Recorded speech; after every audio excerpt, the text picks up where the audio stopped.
रात का सन्नाटा था। चारों ओर सन्नाटा और हल्की हल्की ठंडी हवा चल रही थी। चिंटू अपने छोटे से कमरे में बैठा दीवार को घूर रहा था। उसकी आंखों में सवाल थे। क्या उसकी जिंदगी कभी बदलेगी?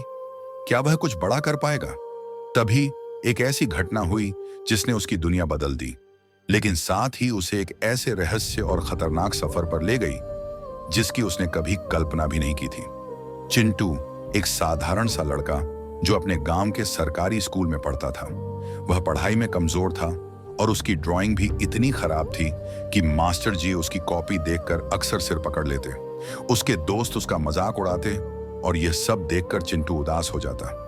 एक दिन स्कूल से लौटते वक्त वह गांव के पास वाले पुराने जंगल से गुजर रहा था। सूरज डूब रहा था और पेड़ों की परछाइयां डरावनी लग रही थीं।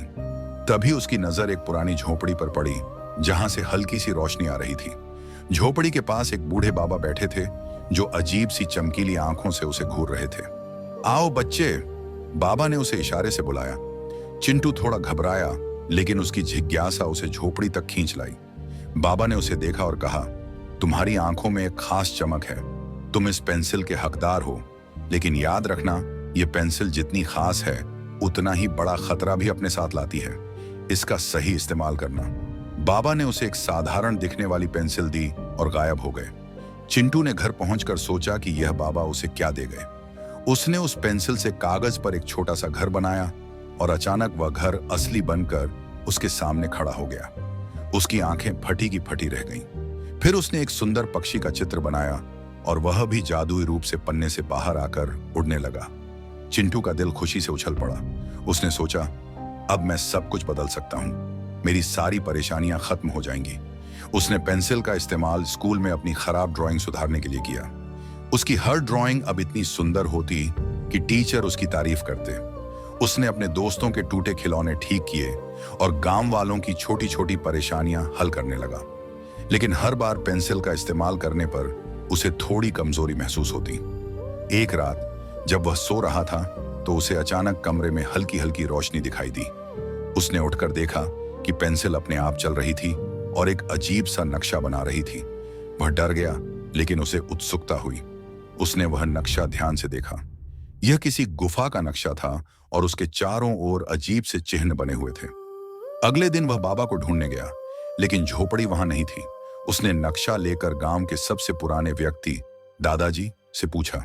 दादाजी ने उसे बताया, यह नक्शा उस गुफा का है जहां एक खतरनाक राक्षस रहता है। कहते हैं जो भी वहां जाता है वह कभी वापस नहीं आता। चिंटू ने तय किया कि वह उस रहस्य को सुलझाएगा, चाहे जो भी हो। चिंटू ने गुफा की ओर सफर शुरू किया। रास्ते में कई मुश्किलें आईं। एक नदी का तेज बहाव उसका रास्ता रोक रहा था, लेकिन उसने पेंसिल से एक पुल बनाया। जंगल में जंगली जानवरों ने उसे घेर लिया तो उसने पेंसिल से एक बड़ा पिंजरा बनाया और खुद को बचाया। जैसे जैसे वह गुफा के करीब पहुंचा, रास्ता और डरावना होता गया। गुफा के बाहर एक बड़ा पत्थर था जिस पर लिखा था, यहां केवल वही प्रवेश करे जो अपने मन और दिल की सच्चाई को जानता हो। गुफा के अंदर अंधेरा था। वह धीरे धीरे आगे बढ़ा और अचानक एक गड़गड़ाहट के साथ राक्षस उसके सामने प्रकट हुआ। बड़ा, भयानक और लाल आंखों वाला था। तुम यहां क्यों आए हो? राक्षस गरजा। चिंटू ने हिम्मत जुटाकर कहा, मैं पेंसिल का रहस्य जानना चाहता हूं। राक्षस ने कहा, तुम्हें 3 सवालों के जवाब देने होंगे। अगर तुम सही जवाब नहीं दे पाए तो तुम्हारी आत्मा हमेशा के लिए यहीं कैद हो जाएगी। राक्षस ने 3 सवाल पूछे। पहला सवाल, सच्ची ताकत किसमें है? दूसरा सवाल, दुनिया की सबसे अनमोल चीज क्या है? तीसरा सवाल, पेंसिल का सही इस्तेमाल कैसे करना चाहिए?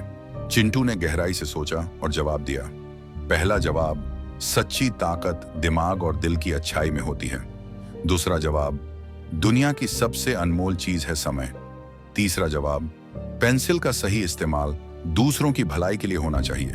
राक्षस ने मुस्कुराते हुए कहा, तुमने सही जवाब दिया।